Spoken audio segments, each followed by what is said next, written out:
बिहार के नालंदा में mid day meal में भारी लापरवाही का मामला सामने आया। बच्चों के खाने में नमक की जगह मिलाया सर। राजधानी पटना के ये डिस्कोमान भवन के पास में है।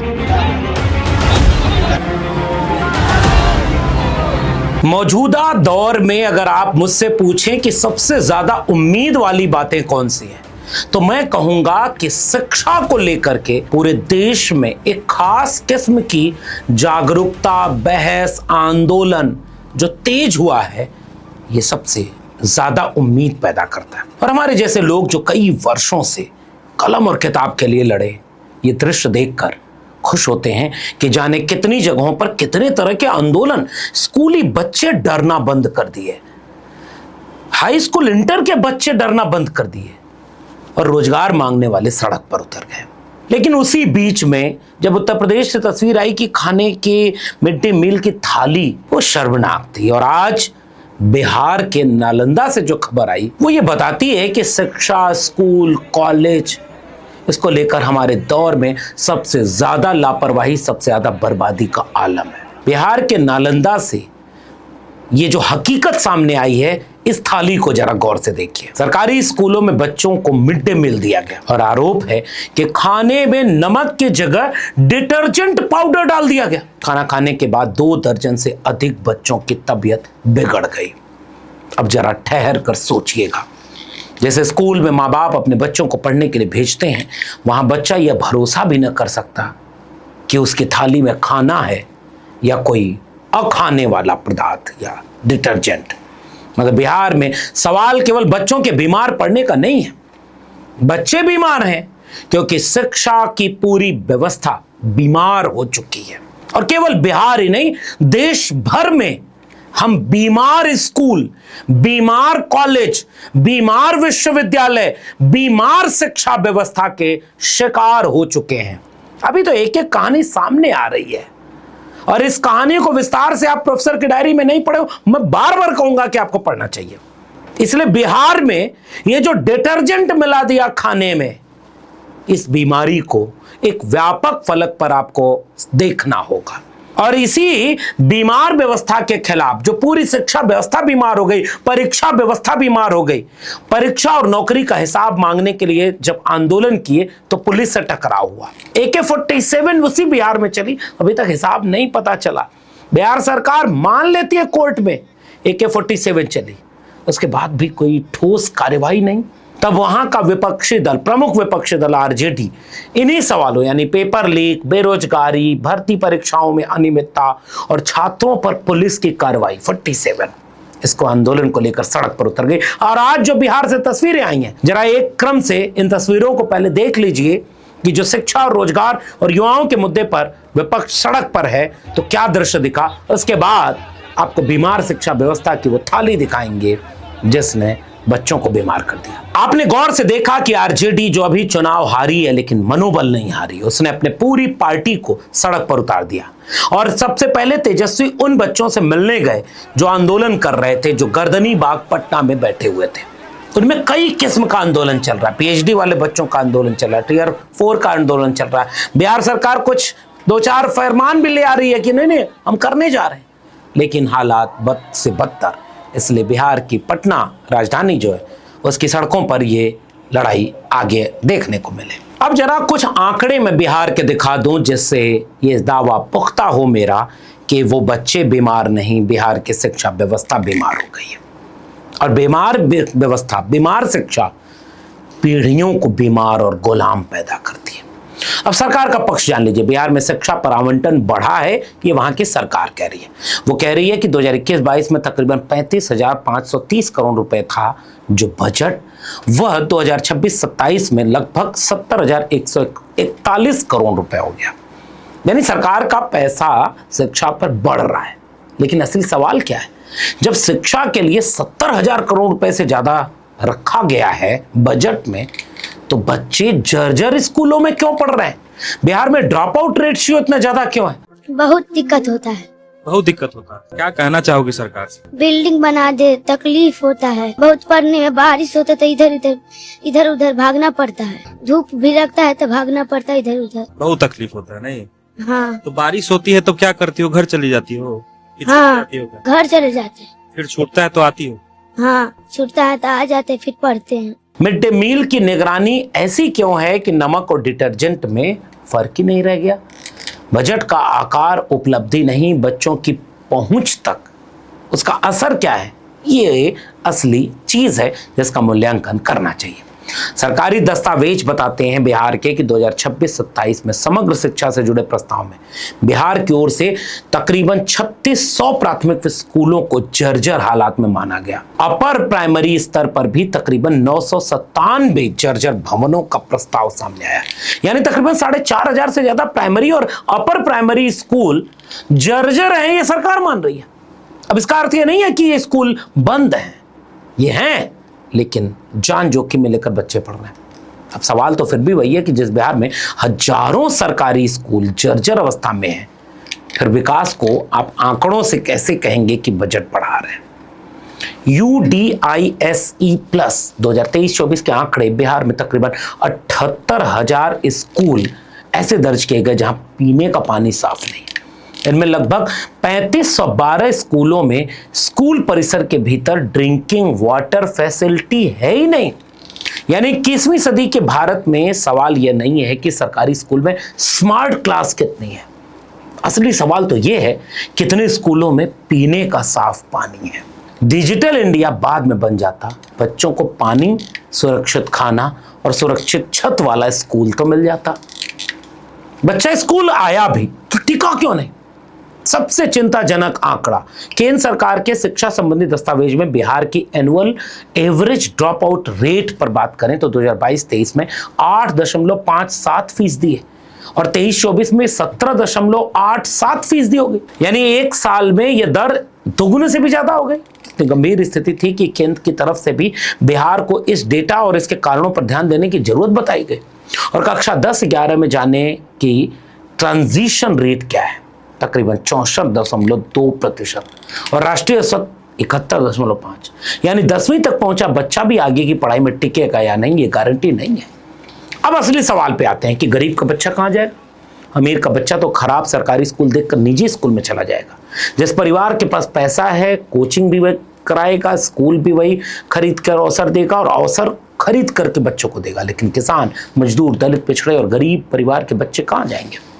इसलिए सरकारी शिक्षा की जो बराबर की सीढ़ी नहीं है तो वो अवसरों में बराबर कैसे होगी? और यही सामाजिक न्याय का सवाल है। वो थाली किन बच्चों के थे जिसमें नमक की जगह डिटर्जेंट भर दिया गया? इसका भी एक सर्वे तो होना चाहिए, कौन बच्चे पढ़ रहे थे वहां? और उसके बाद किसी तरह पढ़ भी लिया बच्चों ने तो नौकरी की बात आई। अब बिहार के बच्चों की असली कहानी का अगला अध्याय देखिए। स्कूल से निकल गए, कॉलेज पहुंच गए, कॉलेज पहुंचे तो डिग्री ली, यहां तक तो थोड़े से लोग पहुंचे और उन थोड़े से लोगों को भी तो चाहिए नौकरी। अब भर्ती का इंतजार, भर्ती आई तो परीक्षा का इंतजार और परीक्षा हुई तो उसके ऊपर पेपर लीक और गड़बड़ी का डर। इसलिए बिहार में युवा लगातार भर्ती व्यवस्था को लेकर सड़कों पर आंदोलन कर रहे हैं। युवा सरकार से नौकरी की भीख नहीं मांग रहा, वह कह रहा है कि समय पर वैकेंसी निकालिए, समय पर परीक्षा कराइए, पारदर्शी परीक्षा कराइए, पेपर लीक को रोकिए और समय पर रिजल्ट और ज्वाइनिंग दीजिए और जितने भी घोटाले बीच के हैं उसे रोकिए। ये कोई क्रांतिकारी मांग नहीं है, ये सामान्य प्रशासन की न्यूनतम जिम्मेदारी है। अब जैसे एग्जाम्पल पे देखिए, TRE-4 नौकरी के लिए सड़क पर विद्यार्थी क्यों है? शिक्षक अभ्यर्थियों को देखिए कि जो TRE-4 को लेकर लंबे समय से बेचैन और प्रदर्शनरत हैं। 32,338 शिक्षक पदों की भर्ती की घोषणा सामने आई है। सरकार इसे अपनी उपलब्धि बताएगी और भर्ती होना निश्चित रूप से जरूरी कदम है, लेकिन अभ्यर्थियों का सवाल भी तो सुनना पड़ेगा कि भर्ती कैलेंडर इतना भरोसेमंद क्यों नहीं कि छात्रों को बार बार सड़क पर उतरना ही न पड़े। सरकार की सफलता तब होगी जब छात्र आंदोलन करके नोटिफिकेशन निकलवाने की जगह घर बैठकर तय कैलेंडर के अनुसार तैयारी करें। अब सवाल पूछने वाले छात्रों और पुलिस का टकराव देखिए। हाल ही में छात्र आंदोलनों में पुलिस कार्रवाई भी बड़ा राजनीतिक मुद्दा बनी। सीवान के प्रदर्शन में AK-47 का मामला सामने आया, सुप्रीम कोर्ट तक गया, सरकार ने माना, लेकिन अभी भी जितना ठोस कार्रवाई होनी चाहिए वो नहीं हुई। प्रदर्शन के दौरान हथियार की गोली क्यों चली, किन परिस्थितियों में चली, किसने चलाई, किस नियम के तहत चलाई, इसकी निष्पक्ष जांच का वहां तक होगी कि जवाबदेही सुनिश्चित हो। इसी सवाल को उठाते हुए RJD के कार्यकर्ता जब आज आंदोलन पर उतरे तो इसी पृष्ठभूमि में उतरे।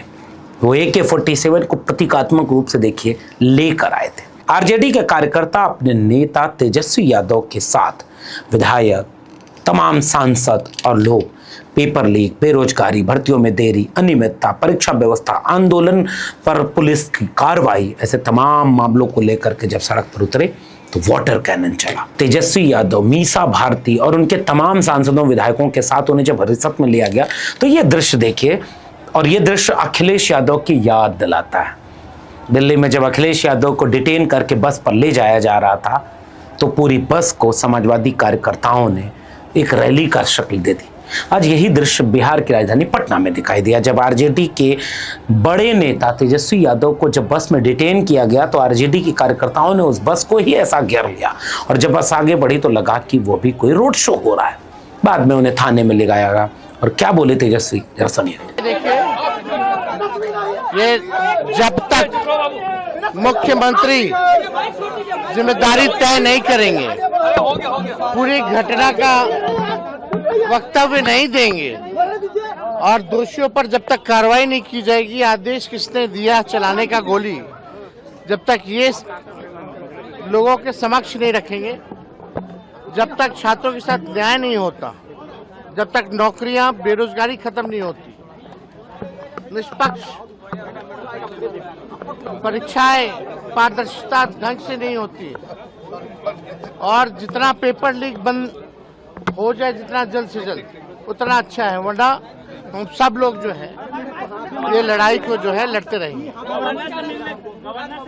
अब बिहार में एक 10,000 रुपए वाली भी कहानी है। थोड़ा सा इससे जोड़ लेंगे तो आपको वो खाने में डिटर्जेंट, बच्चे बीमार, शिक्षा बीमार, विद्यार्थियों का आंदोलन, ये सब समझ में आएगा।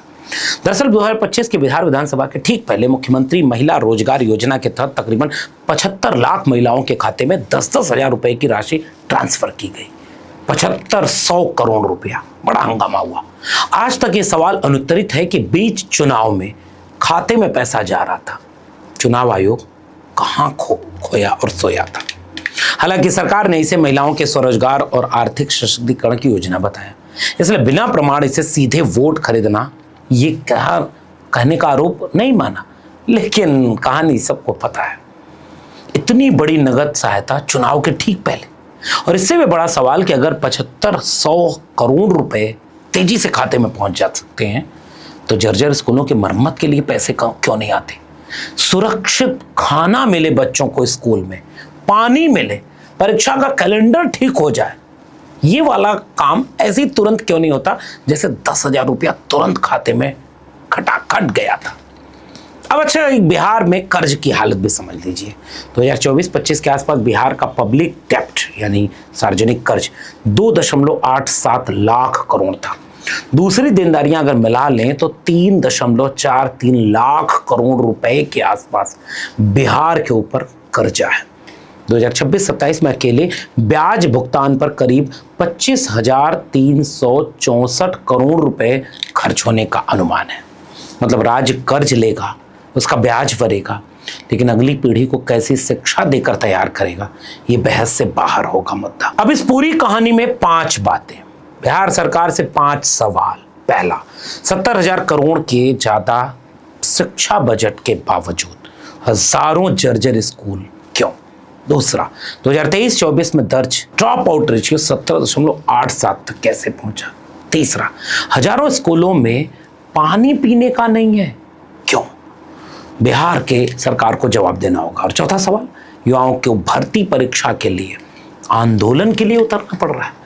और आखिरी सवाल कि 75,000 करोड़ रुपए महिलाओं के खाते में टकाटक पहुंच सकते हैं तो स्कूल में क्यों नहीं जा सकते? नालंदा के उन बीमार बच्चों पर लौटिए जहां से हमने बात शुरू की थी।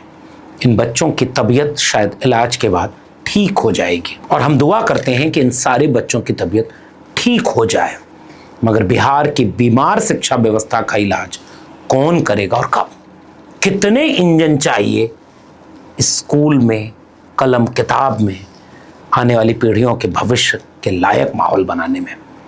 बच्चे सड़क पर हैं, शिक्षक अभ्यर्थी सड़क पर हैं, नौकरी मांगने वाला युवा सड़क पर है, और आज तो समूचा विपक्ष भी सड़क पर है, आरजेडी भी सड़क पर है, माले भी सड़क पर है। सरकार कहती है कि उसने शिक्षा बजट बढ़ाया, शिक्षक भर्ती की और नई भर्ती आ गई, तो फिर जवाब में परिणाम कहाँ है, ये सोचना आपको है। और बिहार के बाद हम सिलसिलेवार कई और प्रदेशों की कहानी सुनाएंगे।